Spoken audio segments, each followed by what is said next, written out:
जय श्री कृष्ण दोस्तों, किशोरी क्रिएशन से मैं सपना शर्मा आप सभी का हार्दिक स्वागत करती हूँ आपके अपने चैनल पर। दोस्तों, आज के वीडियो में जो है मैं आपके लिए मार्गशीर्ष मास के गुरुवार यानी अगहन मास के गुरुवार की व्रत कथा लेकर के आई हूँ। इससे पहले अगर आपने मेरे चैनल को सब्सक्राइब नहीं किया है तो उसे सब्सक्राइब कर ले, पास ही में बेल आइकन को दबाएं जिससे मेरे आने वाले हर नए वीडियो का नोटिफिकेशन आपको मिल जाए।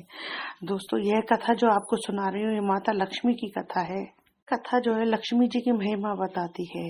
प्राचीन काल में पारशर ऋषि और नारद मुनि जो है मृत्यु लोक में भ्रमण करते हुए एक नगर में पहुंचे और जिस दिन वो नगर में पहुंचे थे उस दिन अगहन का गुरुवार था। ऋषि पाराशर और नारद मुनि ने देखा कि गांव के सभी लोग सुबह ब्रह्म मुहूर्त में उठ करके अपने घर को एक ही गाय के गोबर से लीप करके चावल को घोल करके पीस करके उसके से जो है महालक्ष्मी के चिन्ह बना रहे हैं और विविध प्रकार की रंगोली बना रहे हैं। उन्होंने देखा कि लोगों ने अपने घरों में महालक्ष्मी के चिन्ह बनाए, विविध प्रकार की बहुत सुंदर सुंदर रंगोली बनाई है। वह चावल रखे, चावल रखने के बाद में जो है उन्होंने चौकी पर माता लक्ष्मी को स्थापित किया। महालक्ष्मी जी को जो है स्नान कराया। स्नान कराने के बाद में 10 बाती का दीपक बनाया। सुपारी व 10 गांठ वाला सूत जो है महालक्ष्मी जी के पास रखा था। दीप दिखा करके 5 प्रकार के फल, मिठाई, फूलों का भोग लगा करके जो है अर्पित करके, फूल अर्पित करके, भोग लगा करके फल व मिठाई का बड़े ही भक्ति भाव से पूरे गांव में जो है माता लक्ष्मी की पूजा की जा रही थी। माता लक्ष्मी की जय जयकार से सारा आकाश जो है महालक्ष्मी की जय जयकार से गुंजायमान हो रहा था। इस प्रकार जय जयकार को सुन और गांव को इस प्रकार सजा हुआ देख करके, पूजा करते हुए देखकर दोनों ही ऋषि जो है बहुत आश्चर्यचकित हुए। नारद ऋषि ने जो है ऋषि पाराशर से पूछा, हे ऋषिवर, आप मुझे कृपा करके बताएं कि इस नगर में किसकी पूजा हो रही है, किसकी जय जयकार। ने जो है पाराशर ऋषि पूछा कि हे ऋषिवर, आप मुझे कि ये गांववासी जो है किसकी जय जयकार कर रहे हैं, कौन सा व्रत मना रहे हैं तथा मृत्यु लोक में इस व्रत का फल जो है किसे मिला था। पाराशर ऋषि ने देवर्षि नारद से कहा कि हे देवर्षि, आप धन्य हैं, आपने संसार की भलाई के लिए ये बहुत ही अच्छा जो है प्रश्न किया है। इस कथा के बारे में आप जो है पूछ रहे हैं, यह कथा जो है आपको अवश्य बताऊंगा, आप इसे ध्यान पूर्वक सुने। यह महालक्ष्मी जी की कथा है। देवी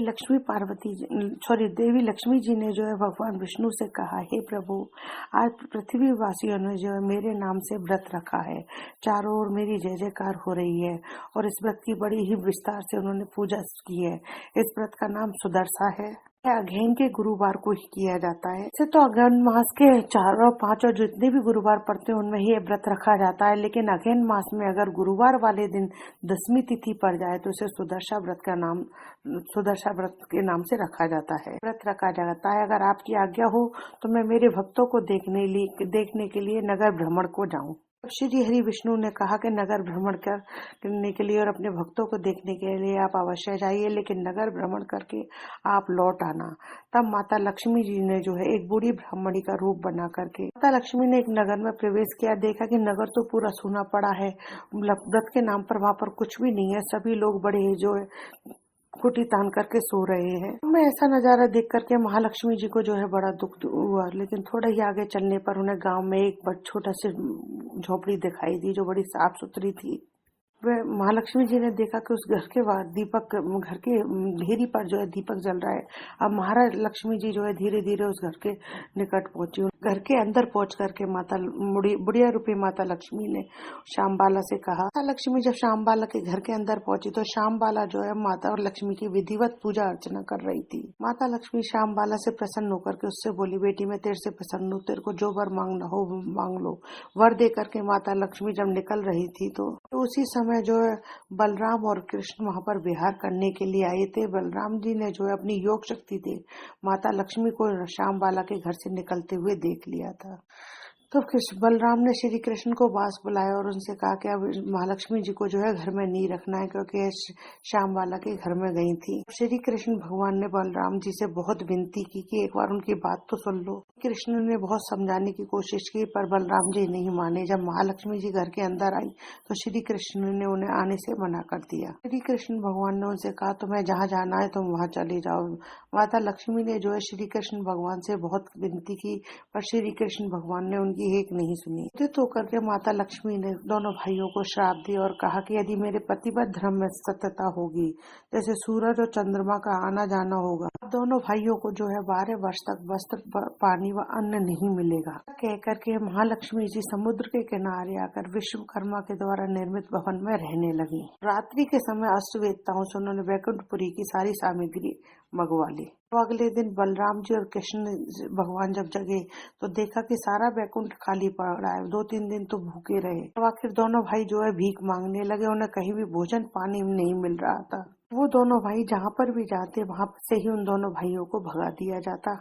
इस तरह समय बीतते हुए 12 वर्ष हो गए। अबे दोनों भाई जो है महालक्ष्मी जी के भवन पहुंचे। वहाँ पहुंचकर दोनों ने महालक्ष्मी जी से जो है भोजन की मांग की। महालक्ष्मी जी ने दोनों के लिए स्वयं अपने हाथों से भोजन बनाया और दासी से कह करके श्री कृष्ण भगवान ने बलराम जी से कहा, यह भवन जो है महालक्ष्मी जी का है, उन्हें अपने घर ले चलो। महिमा जो है अपरंपार है, उनके बिना सारा संसार जो है सूना सूना है। और आप जो है पिछली बातों को भूल जाए, क्योंकि उनके दिए हुए श्राप से हम दोनों भाइयों ने 12 वर्ष बिताए हैं। कृष्ण जी जो है बड़े भाई की आज्ञा पालन कर महालक्ष्मी जी को साथ लेकर वैकुंठ लोक को गए। तो खुशहाली छा गई। देवता, यक्ष, गिंधर, किन्नर और उस सब का माहौल था। सभी लोग बड़ी खुशियां मना रहे थे। तभी श्री कृष्ण भगवान वैकुंठपुर में जो है फिर से खुशियां छा गई। कृष्ण जी ने कहा कि महालक्ष्मी जी के बिना जो है सारा संसार अंधकार में है, कि महिमा जो है सर्वोपरि है। भगवान श्री कृष्ण ने कहा, किसी के द्वारा किसी भी देवी देवता को चढ़ाया गया प्रसाद करने योग्य है तथा जो अगहन मास के गुरुवार का महालक्ष्मी जी का व्रत करके विधिवत रूप से पूजन करेगा, उस पर श्री महालक्ष्मी जी की कृपा अवश्य बनेगी। उस पर माता लक्ष्मी की कृपा जो है अवश्य होगी। उनके गुरुवार को महालक्ष्मी जी का व्रत करके विधि पूर्वक जो है पूजन करेगा, इस पर मेरी तथा महालक्ष्मी जी की कृपा अवश्य होगी। महालक्ष्मी जी की इस कथा को सुनेगा या पढ़ेगा, उस पर महालक्ष्मी जी जो है अवश्य ही प्रसन्न होंगी। सदैव जो है धन धान्य से भरा रहेगा। वो तो बोलो माँ लक्ष्मी की जय। दोस्तों, यदि आपको मेरी ये कथा पसंद आए तो प्लीज मेरे वीडियो को ज्यादा से ज्यादा लाइक और शेयर करें। यदि आपने अभी तक मेरे चैनल को सब्सक्राइब नहीं किया है तो इसे सब्सक्राइब करना ना भूलें। पास ही में बेल आइकन को दबाएं, जिससे मेरे आने वाले हर नए वीडियो का नोटिफिकेशन आपको मिल जाए। हिंदू धर्म, रीति रिवाज, कथा कहानी जानने के लिए मेरे चैनल पर बने रहने के लिए बहुत बहुत धन्यवाद। जय श्री कृष्णा दोस्तों। राधे राधे।